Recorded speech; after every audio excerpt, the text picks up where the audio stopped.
Bubblies, it's so wonderful to see you again. It's time for another redraw, and it's been quite a bit since I've done one. I've had quite a few people actually drop in their characters. I'm looking at about 12 different submissions, and today we're only going to be getting to about 7.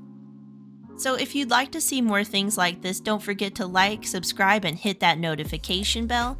You don't want to miss out on the things that I'll be making for other people.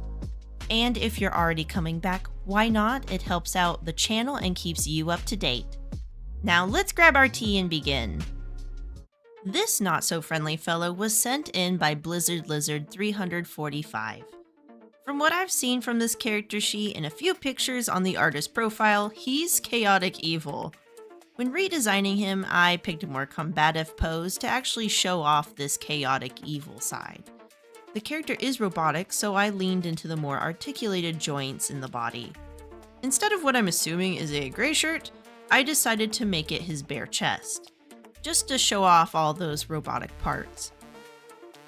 My thought is he was originally just plain, no shirt, no really interesting features when he was first made, but eventually he put on a red jacket and devil horns to help him stand out from the others.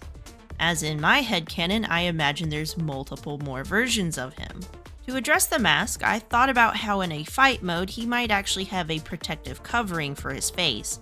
Kind of like a transformer, it shows he's not messing around when it comes to the fight.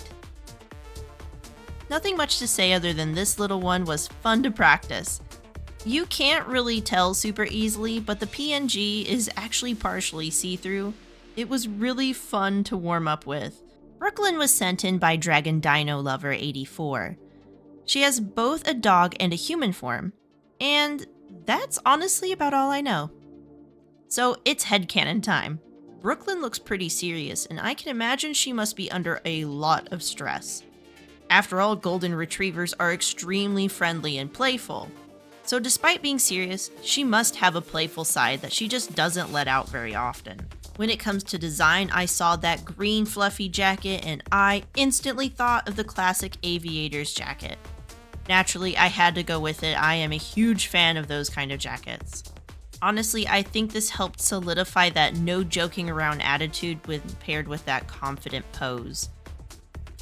That was probably the only major change that I made, other than like the bangs, but that's pretty minor. Hope you like it, Dragon Dino Lover 84. Aura is owned by the Duskbringer, and I originally created her design for a story. Aura, or Lavi as I call her, is from the Hell of a Boss universe and is the daughter of Envy. A little more about Aura is that her friend, who's up next by the way, is her surrogate daughter and assistant.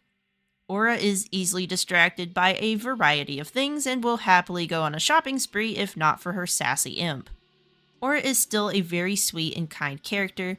She just does not relate well to other people and honestly just enjoys when people envy and praise her. Next up is Lacey. Lacey is my teacup succubus imp. She is the size of a small child even though she's fully grown.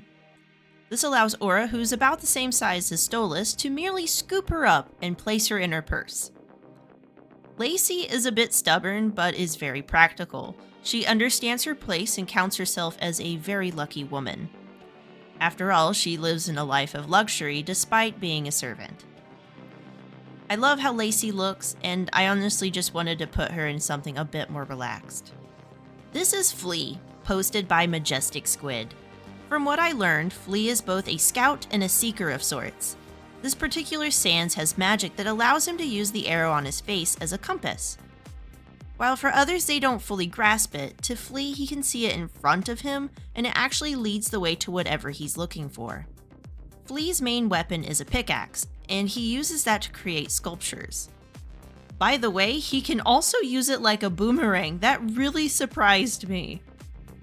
So when I drew this, I used magic as a way to show how he might be able to throw the boomerang and it come back at him. Lastly, we have Ambrosia, and Ambrosia is, so far, one of my favorites to work with. Ambrosia was sent in by Nika0099. I know 100% nothing about this character, so I went crazy with the headcanon. Despite looking punk and like she might be a strong-willed mischief maker, It's all harmless fun, and she's a warm person to be around. Like her name, she creates potions and food that heals and reinvigorates people. It's just her natural born talent. However, she's enthralled with stars and astronomy, which is why she wears her shooting star hoodie. In this redesign, I didn't change much other than add a little bit of black to her ponytail and make her look just a tiny bit older, because honestly, I love the design too much to change it. That's all I've got for now, but I've been very much enjoying all of these different characters.